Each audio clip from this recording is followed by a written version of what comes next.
Chandrababu Naidu skill scam case October 3 సుప్రీంకోర్టులో విచారణకు చేపట్టడం జరిగింది.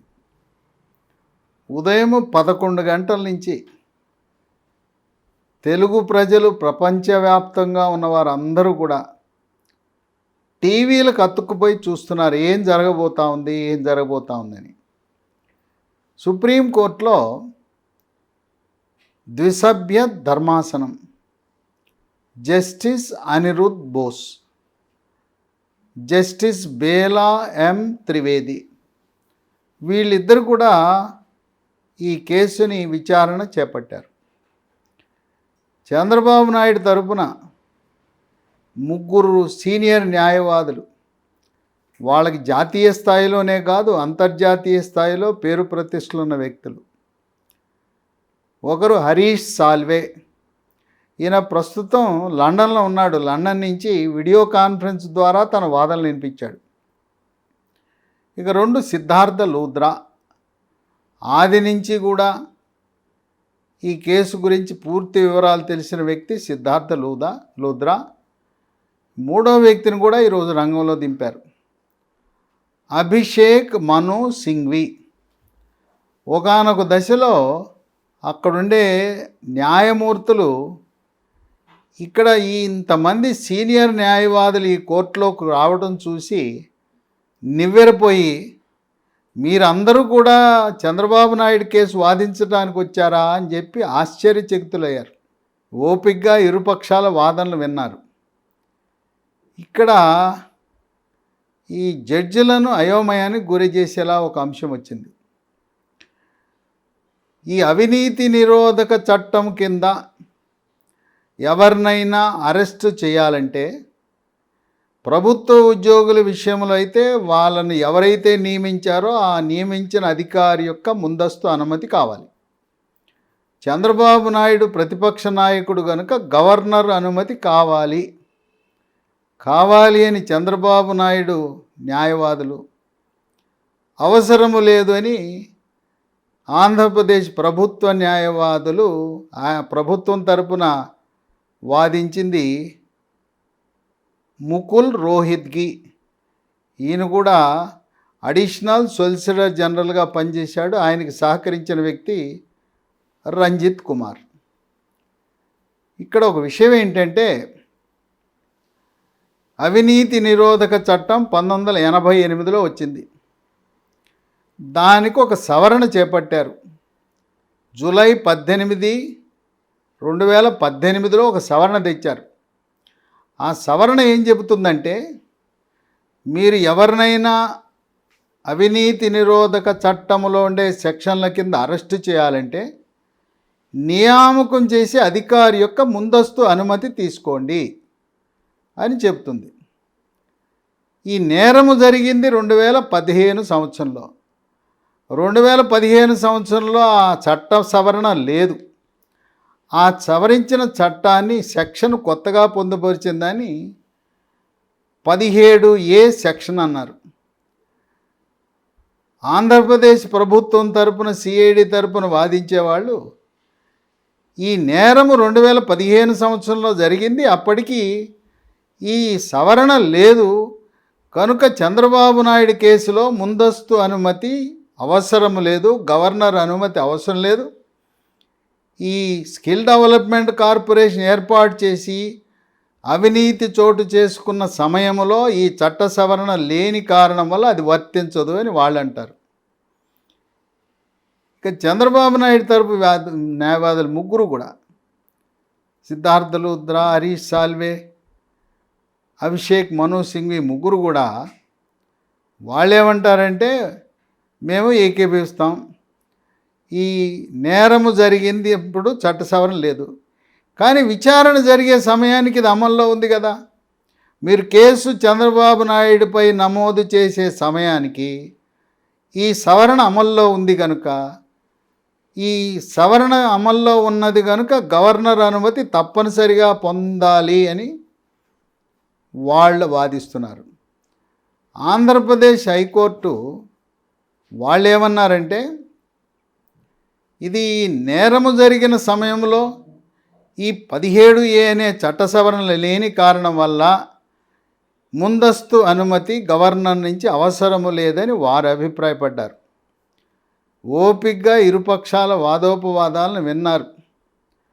విన్న తరువాత వీళ్ళు చంద్రబాబు నాయుడు యొక్క సీనియర్ న్యాయవాదులు సిద్ధార్థ లూథ్రా సుప్రీంకోర్టు ఇచ్చిన ఒక కేసుని ఉదహరించారు. రాఫెల్ కేసు అనేది ఆయన ఉదహరించాడు. ఆయన నేనేం తక్కువ తిన్నాను అన్నట్టుగా అభిషేక్ మను సింఘ్వి సుప్రీంకోర్టు ఇచ్చిన మరొక తీర్పు యశ్వంత్ సిన్హా కేసు దాన్ని ఉదహరించాడు. ఈ 2 కేసులు ఉదహరించిన తర్వాత జడ్జిలు కొంచెం ఏం చెయ్యాలా, వీళ్ళ వాదనలు ఒకరేమో నేరం జరిగినప్పుడు అసలు ఈ సవరణ లేదన్నారు, ఇంకోరేమో ఈ విచారణ జరిగే సమయానికి కేసు నమోదు చేసే సమయానికి ఇది అమల్లో ఉంది అని వాళ్ళు వాదిస్తున్నారు. తర్వాత ఒక చిన్న లోపం జరిగింది. ఆంధ్రప్రదేశ్ హైకోర్టులో ప్రభుత్వం తరపున 2000 పేజీల సిఐడి వాళ్ళ నివేదికని అక్కడ సమర్పించారు. అది సుప్రీంకోర్టులో ఈ జడ్జిల ముందు పెట్టల. వాళ్ళు అడిగారు, ఏది మీ 2000 పేజీల నివేదిక అన్నారు, ఆంధ్రప్రదేశ్ సిఐడి ఏది నివేదిక అని అడిగితే వాళ్ళ దగ్గర లేదు. సరే కొంత సమయం తీసుకుంటే మంచిది అని ఆలోచించి ఈ ద్విసభ్య ధర్మాసనం కేసుని 9 అక్టోబర్ సోమవారానికి వాయిదా వేసింది. ఇది ఇలా ఉంటే 4 అక్టోబర్ విజయవాడ ఏసీబీ కోర్టులో కేసు మళ్ళీ అక్కడ 2 ఉన్నాయి. ఒకటి ఏపీసీఐడి, మేము 5 రోజులు సిఐడి పోలీస్ కస్టడీకి అడిగాం, మీరు 2 రోజులే ఇచ్చారు, కనుక సిఐడి కస్టడీ అంశం మీద మేము వాదోపవాదాలు చేయదలుచుకున్నామన్నారు. అది ముందు జరగాలి. అదైన తర్వాత బెయిల్ పిటిషను. ఆ జడ్జి ఏసీబీ జడ్జి అన్నది 2 కలిపి వినేస్తాను, ముందు మీరు ఈ కస్టడీ పిటిషన్ గురించి వాదించండి, అది విన్న తర్వాత ఇరుపక్షాల వాదనలు విన్న తర్వాత బెయిల్ పిటిషను దాని మీద కూడా వాదోపవాదాలు వింటాను. సామాన్యంగా సహజ న్యాయ సూత్రాల ప్రకారం పోలీసు కస్టడీ పిటిషను కోర్టు ముందు ఉన్నప్పుడు బెయిల్ పిటిషన్ని పరిగణలో తీసుకోరు. ఆ పోలీసు కస్టడీపై నిర్ణయము వెలువడిన తరువాత మాత్రమే బెయిల్ గురించి వాదోపవాదాలు వింటారు. ఇదే అంశాన్ని ఏపీసీఐడి తరపున వాదిస్తున్న సీనియర్ న్యాయవాది ముకుల్ రోహ్తగి ఆయన అక్కడ ప్రస్తావించాడు. ఈ కేసు వాయిదా వేయగానే చంద్రబాబు నాయుడు తరపున సీనియర్లు ఒక్కసారిగా ఆ 2 న్యాయమూర్తులకు దండం పెట్టి, చంద్రబాబు నాయుడు జైల్లో ఉన్నాడు, ఆయన సెప్టెంబర్ 9 నుంచి నేటి వరకు జైల్లోనే ఉన్నాడు, ఇంకా జైల్లోనే ఉన్నాడు, కనుక ఆయన జైల్లో ఉన్నాడు కనుక ఈరోజు వాయిదా వేయకుండా మధ్యాహ్నం కూడా భోజన విరామం తర్వాత కూడా ఈ కేసు వినండి అని చెప్పి అభ్యర్థించారు. అప్పుడు ప్రభుత్వం తరపున న్యాయవాది చెప్పాడు, వీళ్ళు ఇంతవరకు బెయిల్ పిటిషన్ దరఖాస్తు పెట్టలేదు, కనుక వాళ్ళు బెయిల్ పిటిషన్ వేసుకుంటే చంద్రబాబు నాయుడుకి అక్కడ కొంత ఊరట లభించే అవకాశం ఉన్నది, ఆయనకి బెయిల్ లభిస్తే జైల్లో ఉండవలసిన అవసరం ఉండదు, కనుక దీంట్లో ఈ 17A సెక్షన్ గురించి 2000 పేజీల సిఐడి వాళ్ళు తయారు చేసిన ఆ మొత్తము దస్త్రాన్ని తీసుకొచ్చి మీకు సమర్పిస్తామని చెప్పి ప్రభుత్వం తరపునే న్యాయవాది చెప్పాడు. సరే, ఇది విన్న న్యాయమూర్తులు ఇద్దరు కూడా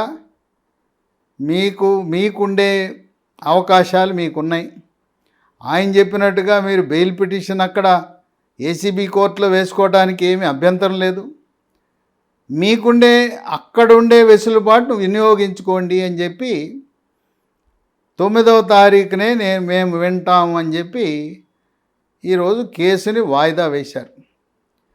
రేపు 4 అక్టోబర్న ఏసీబీ కోర్టులో కస్టడీకి ఇచ్చే అంశము, బెయిల్ అంశము రెండు కూడా అవి వాదోపవాదాలు జరుగుతాయి. మళ్ళీ రేపు కూడా ఆంధ్రప్రదేశ్లో ఉండే ప్రజలే కాదు, ప్రపంచవ్యాప్తంగా ఉండే తెలుగు వారందరూ కూడా ఆసక్తిగా చూస్తున్నారు. సరే, ఇక్కడ సుప్రీంకోర్టులో కేసు కొట్టేయమని వెళ్ళారు. ఆ ఎఫ్ఐఆర్ను కొట్టేయమన్నారు.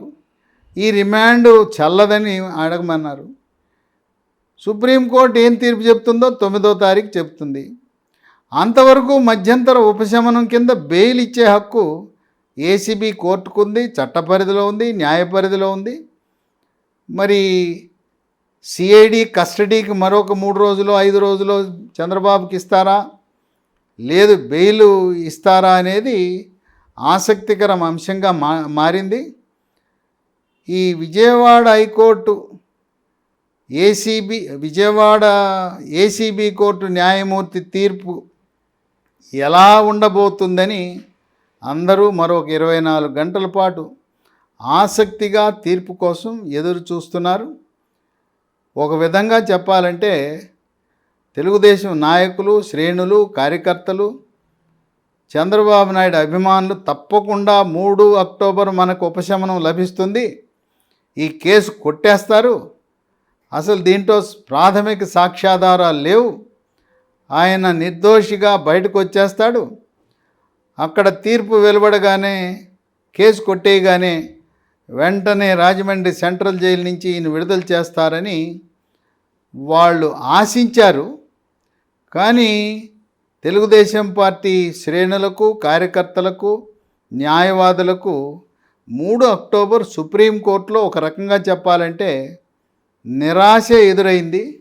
మరొక వారం రోజుల పాటు వేచి ఉండవలసిన పరిస్థితి ఉత్పన్నమైంది. ఏది ఏమైనా మరి సుప్రీంకోర్టు అత్యున్నత న్యాయస్థానం తొందరపడి ఏ నిర్ణయాలు తీసుకునే అవకాశం లేదు. రాబోయే వారం రోజులలో ఇద్దరు న్యాయమూర్తులు కూడా ఈరోజు వీళ్ళు ఏదైతే ప్రస్తావించారో Rafale case, Yashwant Sinha case క్షుణ్ణంగా అధ్యయనం చేసి మళ్ళీ వీలైతే వాళ్ళిద్దరూ ఆదివారం నాడు కూర్చుని ఇద్దరు న్యాయమూర్తులు చర్చించుకుని